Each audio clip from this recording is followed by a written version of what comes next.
April 1891లో జన్మించారు. ఆ వ్యక్తి ఎన్నో మార్పులు, ఇంకెన్నెన్నో ఆశయాలతో తన జీవితాన్ని మనకు అంకితం చేశారు. అలాంటి గొప్ప మనిషి కథ మన అందరి కోసం.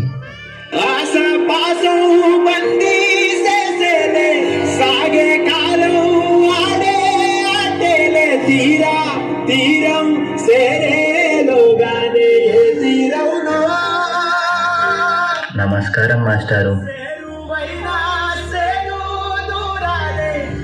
పిల్లలు, ఈ ప్రశ్నకి మీరు ఎవరు సమాధానం ఇస్తారు? నేను చెప్తాను మాస్టారు.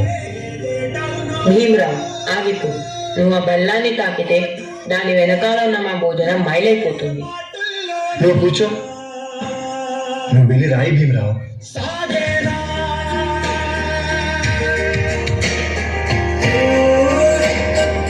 జీవితంలో నువ్వు చాలా గొప్పవాడి అవుతావు భీమరావు.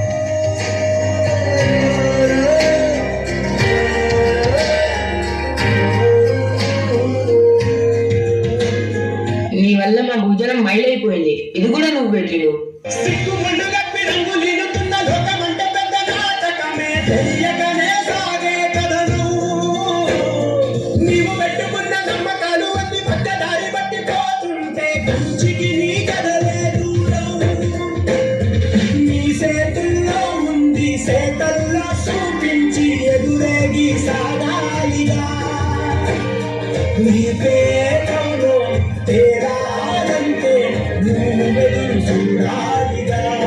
చాలా దాహంగా ఉంది, తాగడానికి మంచినీళ్ళు ఇస్తారా?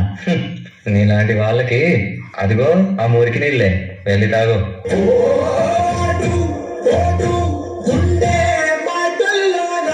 మనుషుల్ని మనుషుల్లా చూడండి, పశువుల్లా కాదు.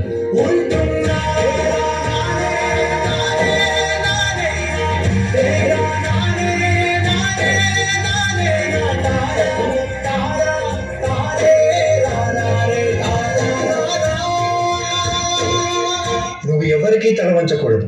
నీ చదువు నీ మార్గం కావాలి, విజ్ఞానమే నీ ధనం కావాలి. నీ వాళ్ళ కోసం నువ్వు ఒక దీపంలా నిలవాలి. నీ కృషి, పట్టుదల, దీక్ష మన భారతానికి రాజ్యాంగం కావాలి. ఇప్పటి నుంచి నీ ఇంటి పేరు నా ఇంటి పేరు అవ్వాలి. అందరూ నిన్ను అంబేద్కర్ అని పిలవాలి. సరేనా భీమరావు?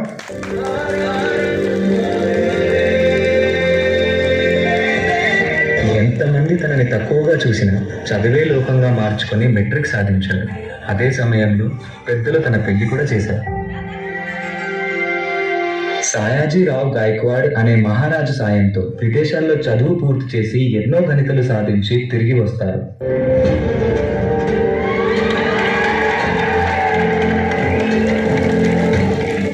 ఇన్ని సంవత్సరాలు గడిచినా ఈ ప్రజలు మారలేదు, మా బ్రతుకులు మారలేదు. ఎలాగైనా మా తలరాత్రులు మార్చే దేవుడివి నువ్వే కావాలి బాబా.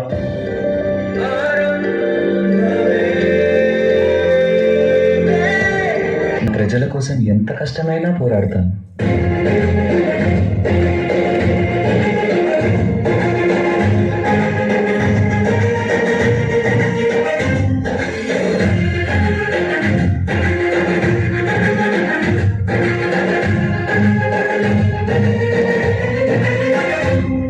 భారత రాజ్యాంగం యొక్క మూసాయుధ కమిటీ అధ్యక్షుడిగా మిమ్మల్ని ఎన్నుకోవడం మాకు చాలా సంతోషంగా ఉంది.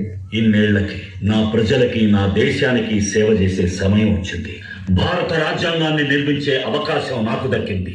దీనికోసం నా ప్రాణాలు అర్పించడానికైనా సిద్ధంగా ఉన్నాను.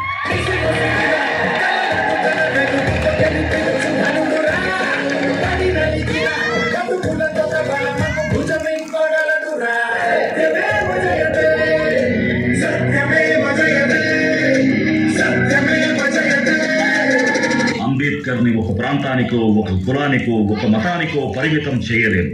ఎందుకంటే ప్రతి భారతీయుడి గుండెపై చెరగని ముద్ర వేసిన మహనీయుడు ఆయన. అందరి కలలు కన్నది ఆయన కలం, బడుగుల కోసం ధ్వనించింది ఆయన గళం.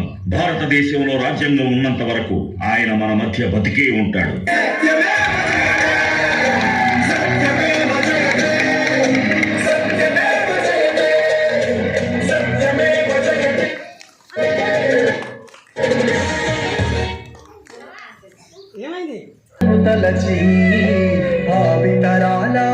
భవిష్యత్తు అంతా ముందే తెలిసి అడుగు అడుగుతను అనుభవించిన బాధను తలచి భావితరాల భవిష్యత్తు అంతా ముందే తెలిసి తనదెత్తుటి చుక్కలు లక్షల అక్షరాలుగా మార్చారు భారత జనతకి రాతను అంబేద్కర్ మార్చారు.